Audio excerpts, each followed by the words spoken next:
on vit une situation marquée par 3 absences frappantes. Celle du président sortant, celle du principal leader de l'opposition et celle du candidat du premier parti historique de l'opposition. Au-delà de cette caractéristique de scrutin des grandes absences, l'élection présidentielle prochaine se déroule dans un contexte de fragilité multiforme. Au plan international d'abord, le Sénégal apparaît comme un îlot de stabilité dans un océan sous-régional dans lequel la paix est constamment menacée. Cette situation précaire est encore plus inquiétante au vu des sources internes de tension comme les atteintes répétées et flagrantes aux droits et libertés, un processus électoral dévoyé, la politisation de l'administration et la perception d'un déficit d'impartialité. Au plan national, la situation est marquée par une économie malmenée par un endettement public excessif et l'ancrage dans la pauvreté, la crise de l'éducation et de la santé, le chômage chronique et l'insécurité galopante.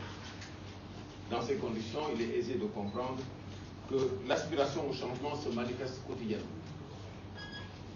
C'est dans ces mauvais moments que des contestations sérieuses du processus électoral persistent, entre autres sur le système de parrainage, l'implication du ministre de l'Intérieur partisan, la fiabilité du fichier électoral, la confusion entre la carte d'électeur et la carte d'identité nationale et la procédure de constitution de la caution.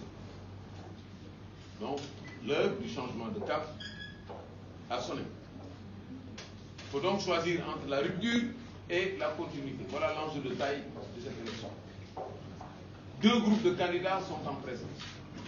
D'une part, ceux qui symbolisent la continuité, soit ouvertement, soit implicitement.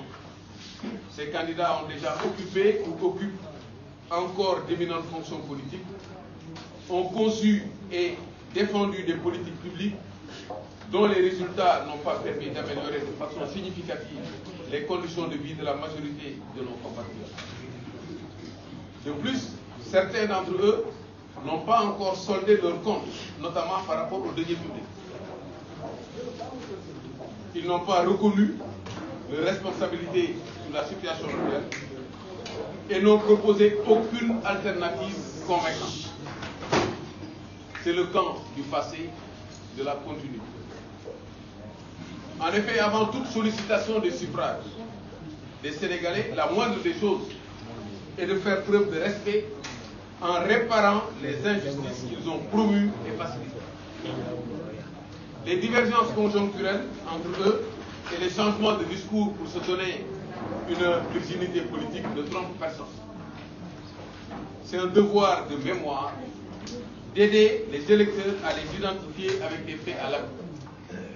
Le danger de ce groupe est que chacun de ses membres peut servir de béquille à l'autre pour éviter la rupture souhaitée par le peuple sénégalais.